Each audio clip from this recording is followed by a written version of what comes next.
জনগণের খেলা শুরু হয়েছে।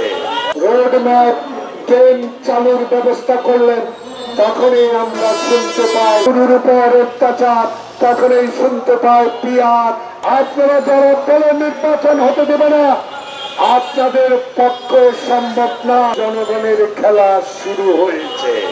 এই ষড়যন্ত্র ওই দিল্লিতে বসে থাকা শেখ হাসিনার ষড়যন্ত্রের সাথে একই সুর। শেখ হাসিনার 16 বছরের ইতিহাস আজকে নতুন করে বলার কোনো প্রয়োজন নাই।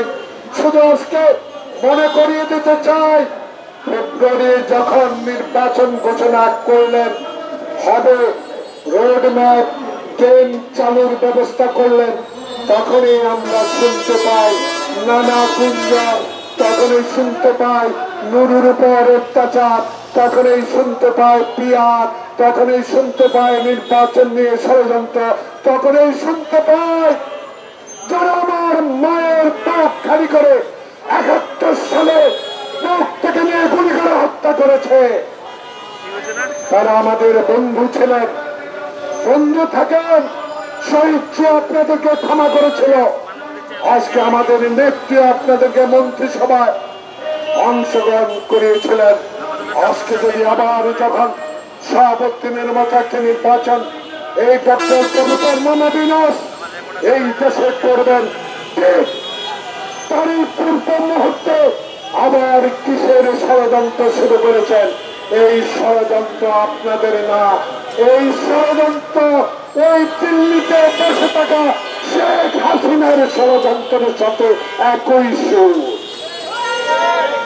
তাই আজকে গণতন্ত্র ফোরামের এই সভা থেকে একজন রাজনৈতিক কর্মী হিসেবে বাংলাদেশের স্বাধীনতার যুদ্ধে খালি পায়ে অংশগ্রহণ করা একজন যোদ্ধা হিসাবে বিনয় অনুরোধ জানাবো, যখন 18 কোটি মানুষ 16 আগস্টের বিপ্লবের পর তারেক রহমানের অকুণ্ঠ সমর্থনের মধ্য দিয়ে বাংলাদেশে গণতন্ত্র প্রতিষ্ঠার একটা পথ সুগম হচ্ছে, সেই পথকে বাধা দেওয়ার আবার আপনারা ষড়যন্ত্র শুরু করেছেন। এই ষড়যন্ত্র আপনাদের কোনো লাভ হবে না, লাভ হবে দিল্লি, লাভ হবে শেখ হাসিনা। তাই আপনাদেরকে স্মরণ করিয়ে বলতে চাই, দয়া করে ওই পথ থেকে সরে আসুন, কারণ অতীতে অনেক খেলা খেলেছেন, এখন কিন্তু জনগণের খেলা শুরু হয়েছে। এই জনগণের খেলা রক্ষার সাহস শেখ হাসিনার দিল্লি থেকে তো নাই।